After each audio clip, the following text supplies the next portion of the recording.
Christian యూత్‌లో చాలా మందికుండే question ఏంటంటే, బైబిల్ ప్రకారం టాటూస్ గాని, బాడీ పియర్సింగ్స్ గాని చేయించుకోవడము కరెక్టా?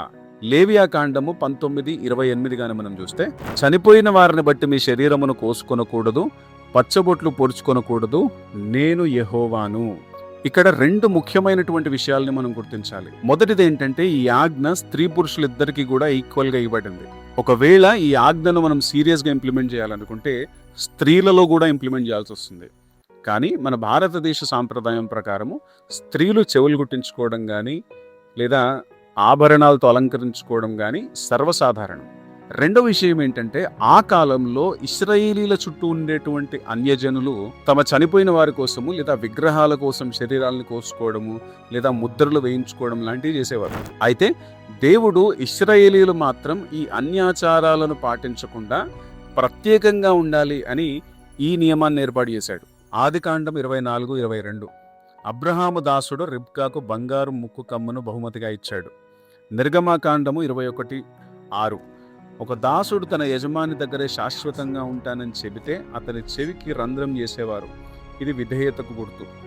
ఎహెచ్కేలు 16:12 నీ చెవులకును ముక్కునకును పోగులను నీ తలకు కిరీటమును పెట్టించి తిని అంటూ ఇశ్రాయేలు విషయంలో దేవుడు ఒక అలంకార భాషను ఉపయోగించాడు. ఇది లిటరల్ లాంగ్వేజ్ కాదు, కేవలం అలంకార భాష మాత్రమే.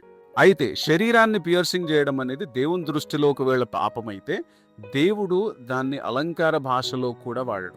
అంటే అలంకరణ కోసమో లేదా ఒక గుర్తు కోసమో చేసే పియర్సింగ్ ని బైబిల్ వ్యతిరేకించట్లేదు. కానీ ఇవాల్టి రోజు మనం దేవుని యొక్క కుమారులము కుమార్తెలము.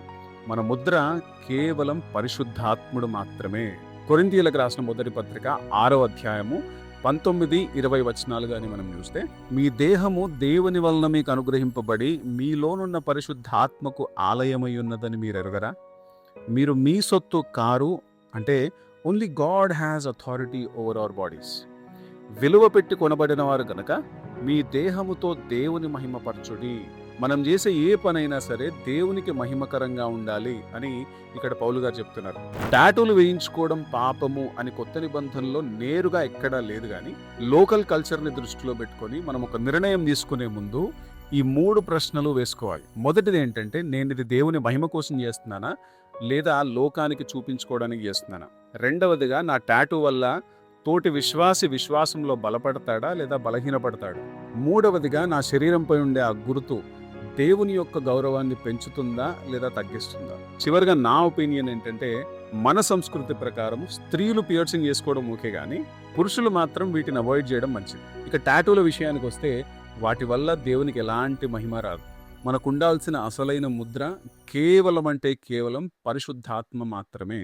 ఒకవేళ మనలో ఆల్రెడీ ఎవరికైనా నాన్ రిలీజియస్ టాటూస్ ఉంటే కంగారు పడాల్సిన అవసరం లేదు. డబ్బులు సమృద్ధిగా ఉంటే లేజర్ రిమూవల్ చేయించుకోవచ్చు లేదా అలాగే వదిలేయచ్చు. మరో వీడియోతో మళ్ళీ కలుసుకుందాం. Praise the lord.